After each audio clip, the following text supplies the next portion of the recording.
तो पृथ्वी थी ही नहीं। बोले पृथ्वी कहाँ थी? बोले पृथ्वी तो जल में डूबी हुई थी। पृथ्वी जल में डूबी थी तो सृष्टि कहाँ हो? तो ब्रह्मा जी को चिंता। प्रलय काल में पृथ्वी जल में डूबी थी तो ब्रह्मा जी को जब चिंता हुई तो ब्रह्मा जी को उसी समय छींक आ गई जोर से। ब्रह्मा जी को जब छींक आई, ब्रह्मा की चिंता को भगवान समझ गए और भगवान ने सोचा अब ये काम मुझे ही करना पड़ेगा। तो ब्रह्मा जी को जब छींक आई तो ब्रह्मा जी की नासिका से एक अंगुष्ठ मात्र वराह तोक प्रकट हुआ। वराह तोक माने वराह का बच्चा, सूअर का बच्चा। भगवान ही सूकर के रूप में ब्रह्मा की नाक से पैदा हो गए। बोलो श्री वराह भगवान की जय। ये वराह भगवान का अवतार हो रहा है। भागवत की कथा में सबसे पहला अवतार भगवान का वराह अवतार, और इस सृष्टि में भी सबसे पहला अवतार भगवान का वराह अवतार। सबसे पहले अवतार वराह अवतार ही हुआ सृष्टि के प्रारंभ में। भगवान वराह ब्रह्मा जी की नासिका से प्रकट हुए और इत्यभिध्यायतो नासा विवरात सहसा नघ वराहतो को निर्गात अंगुष्ठ परिमाणकः।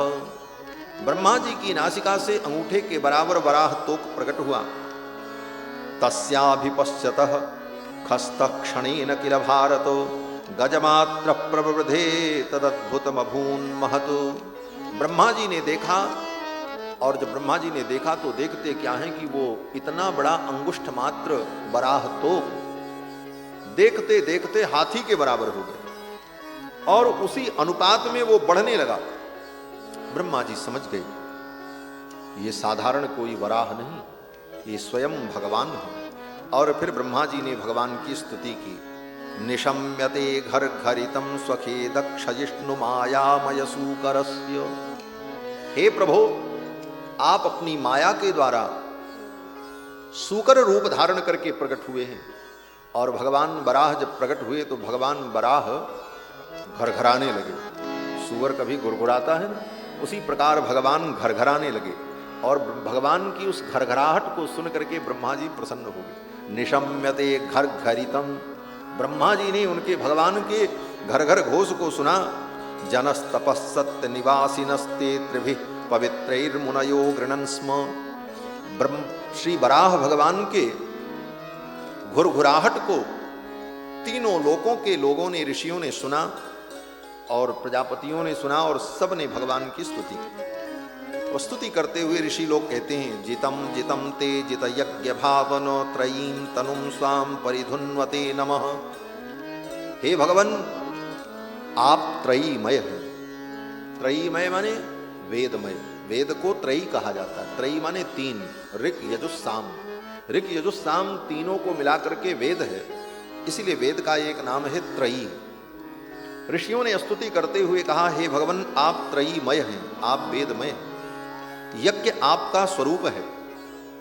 वेदों के जितने मंत्र हैं, जितनी ऋचाएं हैं, वो आपके शरीर का त्वचा है। आपके शरीर के जो रोए हैं वो कुश है, दर्भ है।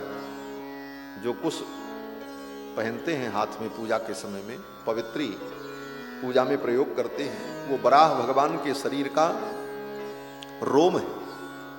और भगवान के प्राशित्रमास्य ग्रसनी ग्रहास्तुते, भगवान का मुख जो है वो प्रास्त्र है। इस प्रकार से यज्ञ नारायण भगवान की ऋषियों ने स्तुति की और भगवान यज्ञ नारायण सीधे वहां से चल पड़े और शून्य आकाश में तैरते हुए भगवान सीधे कहां पहुंचे?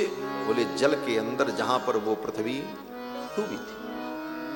पृथ्वी को वराह भगवान ने अपने दाढ़ पर उठाया और लेकर के वराह भगवान चल पड़े।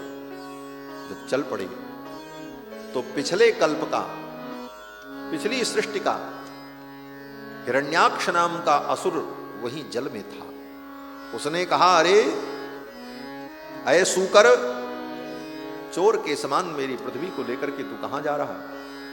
तो भगवान ने कहा चोर तो तुम हो। पृथ्वी को चुरा करके ले आए।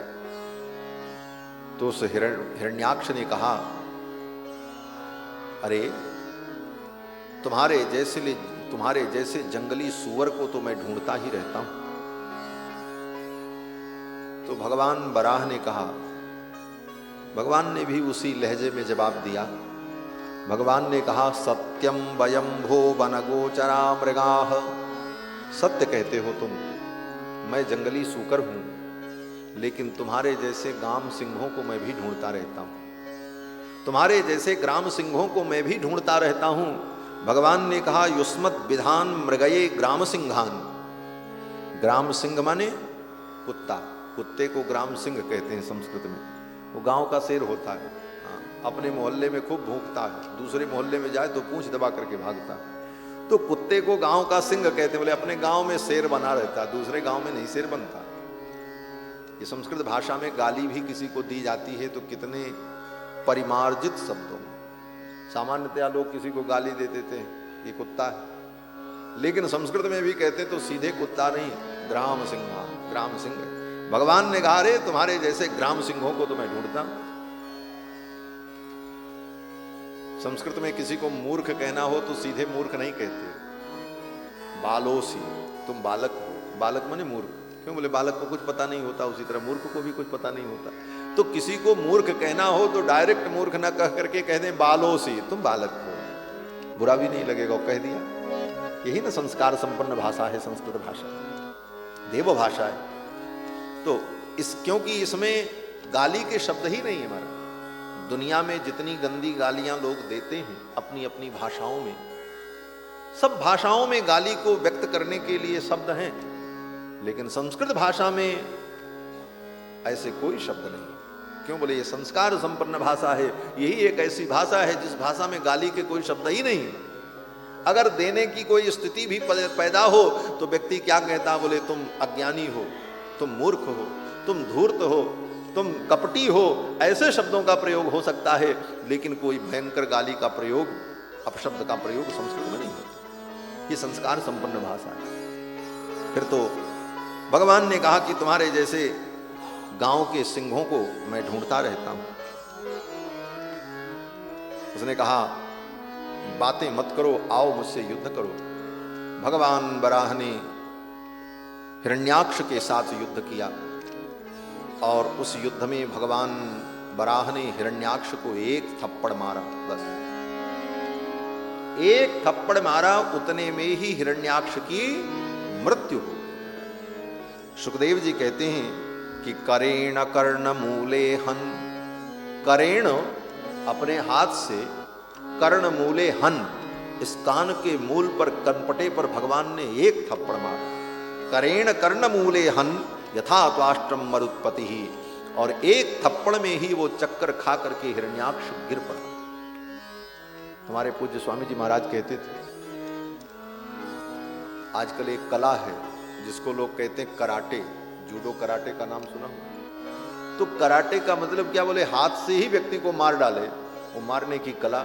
मुझे लगता है यही कराटे की कला रही होगी। भगवान ने एक थप्पड़ मारा, इतने में ही उसका काम तमाम हो गया। करेण कर्ण मूले हन, कर के द्वारा ही भगवान ने एक थप्पड़ में हिरण्याक्ष का वध कर दिया। स आहतो विश्वजिता ह्यवज्ञया परिभ्रमगात्र उदस्तलोचन। एक ही थप्पड़ में हिरण्याक्ष की मृत्यु हो गई और फिर भगवान पृथ्वी को लेकर के आए, जल के ऊपर स्थापित कर दिया।